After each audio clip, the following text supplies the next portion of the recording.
Kwa hiyo hii sare inamtosha, lakini maumivu kwao, na ndio maana wanatoka hapa na babaja, kwa sababu mimi bado na faida, bado namzidi pointi 6 zile pale zimerudi. Kwa hiyo yeye bado anaumia. Kwa hiyo kwanza hapa mechi yenyewe tuliwaacha jana wamewanga mpaka usiku. Yaani hapa penyewe sare yenyewe pamoja na kuanga kutumia mpira mkubwa, anatumia mpira mkubwa, cheza mpira kiprofessional kama nilivyokuwa nacheza mimi. Angalia nilivyotoka mijasho nilivyomtoka. Mimi nacheza professional. Mimi nimecheza mpira wa Real Madrid. Kwamba wewe tumia nguvu zako zote, lakini natumia mpira kwa akili. Mpira ni physically, kutumia akili, wao watumia akili. Na ndio maana ukiangalia wao wametupata nafasi kibao, lakini wameshindwa kuzitumia. Kwa sababu ya nini? Hapa pala zao.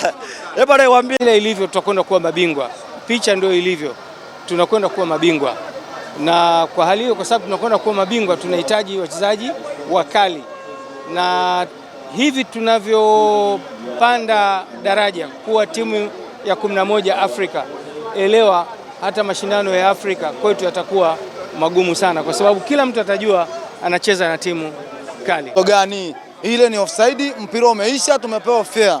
Ndio mpira ushatokea, tumepata sare, kila mtu ajue kwenye msimamo amekaaje. Hakuna siku kumlaumu RS Karia, kwa sababu muamuzi ni binadamu kama sie.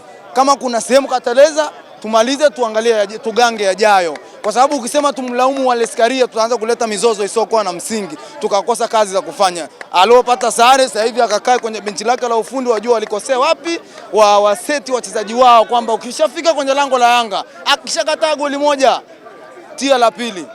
Kwa sababu muamuzi ni binadamu kama mie, na binadamu si tumeambiwa hakuna alokamilika. Ukiona muamuzi kakataa goli, ujue sio goli, tia goli la halali, ujue kama atakataa. Mie kwa sababu najua mpira, na ukisema ukweli siku zote huwezi kufanana na uongo.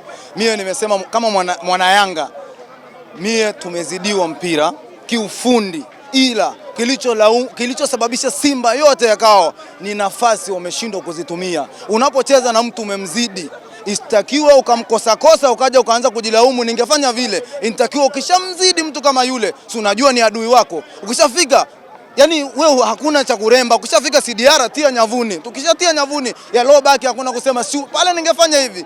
Wao ndio wamejilaumu kwa sababu nafasi waliopata nyingi wamezichezea wenyewe. Sisi tumefuata nafasi si mbili zile, na tunaona nafasi zetu tulizopata zilikuwa hazina mantiki kama za kwao. Wao wameronga, wamepata nafasi nyingi wamezichezea, sasa hivi wanabaki tungefanya vile. Kwa hiyo lawama wao warekebishe wachezaji wao, wakipata nafasi kama zile wasichezee.